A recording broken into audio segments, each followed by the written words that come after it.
Welcome back here on Live Now from Fox 227 on the East Coast and 1127 on the West Coast.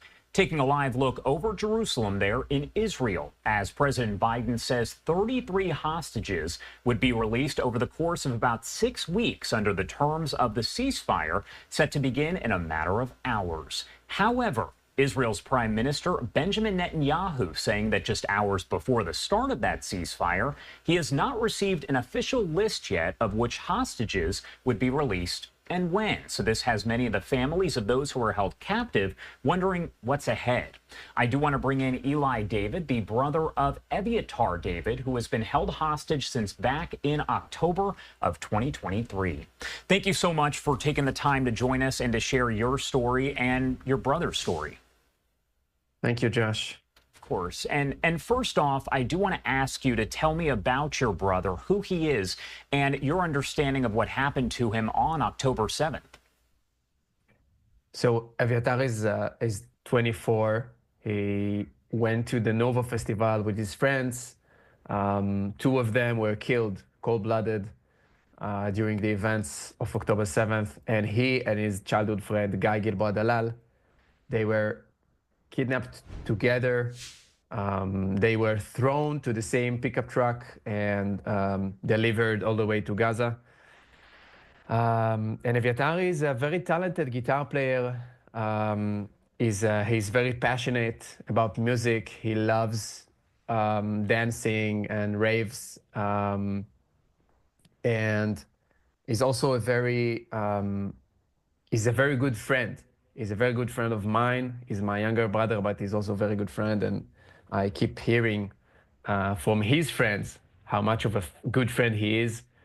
And I miss to play music with him so much. He's such a talented guitar player, and we love to play music together. I play the piano, plays the guitar, and that's like a hole in my heart right now, not being able to play music with him. And I did see a lot of the photos and videos that are on the website to help bring him home of both of you playing, but you could tell his love for music there. What have the last more than 400 days been like for you, for your family? I know it's a lot of waiting, but you've also been out there. You have been on the forefront, speaking with members of the media. We've seen you quite a bit. So what has that all been like for you?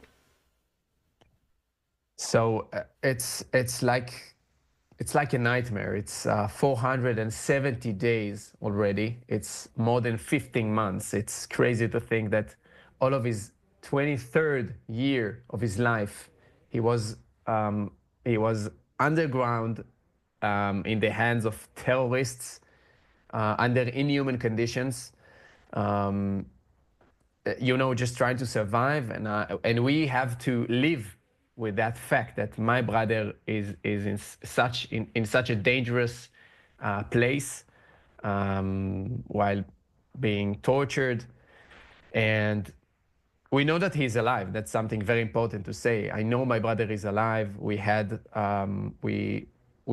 evidence that he's alive on October 7th, but also later. And we are trying to do whatever we can to bring him back, as we saw him. We saw him on Telegram, being dragged inside Gaza Strip, and he was walking on his feet, and we want him back the same.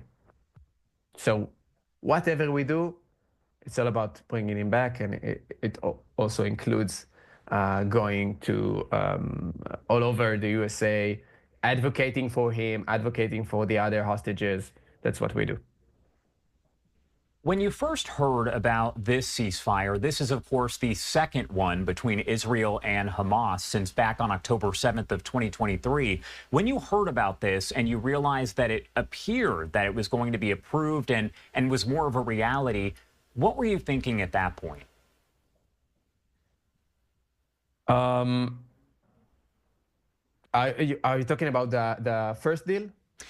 This ceasefire that is expected to begin in just a matter of hours. So actually, the feelings are so very mixed. I feel like somebody is trying to manipulate my stomach, bare hands. It's so fragile. This deal is so fragile. We made a deal with with the devil. It's a real devil on earth. And also, my brother is not included on the first stage of the deal. So we do not know for sure if we will be able to continue and resume to the second stage of the deal, and that's what we are so afraid of. So we are, of course, we will be happy when we see our brothers and sisters come back, but my brother is going to be there for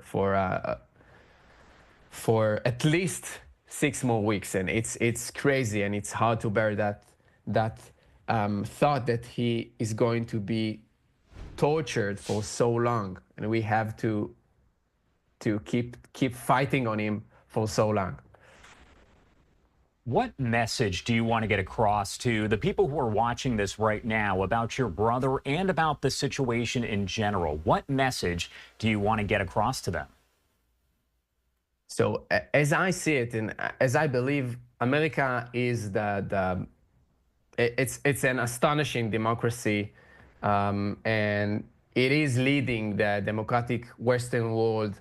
And I think the American people, they have to support and give legitimacy to Donald Trump, President Trump. He's the deal maker. He's a master deal maker, and I count on him to get this deal done, get this deal to the finish line, and make all the stages of the deal happen. And I count on him, and I count on the American people to support Trump to do so. All right. Ilay, thank you so much for taking the time to join us here today and to share your brother's story, your family's story, and again, the story of so many families who are left waiting at this point. Is there anything else you want to add before I let you go? Yeah, first, I want to thank the MirYam Institute that helped me and other families to come over to Britain and America to advocate for our hostages.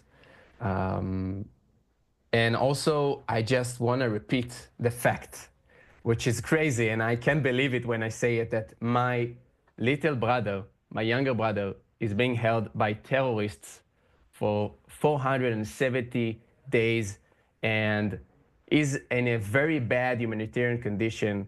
Not only him, but more than 50 others right now, and half of those people will be staying for the 6 weeks that we are heading to, and they are dying, and they don't have time, and we have to do everything we can to save their lives. Those innocent souls which were just stolen from their beds or stolen from a rave, and that's all. Ilay, thank you so much again for taking the time to be here with us. We appreciate it. Thank you, Josh.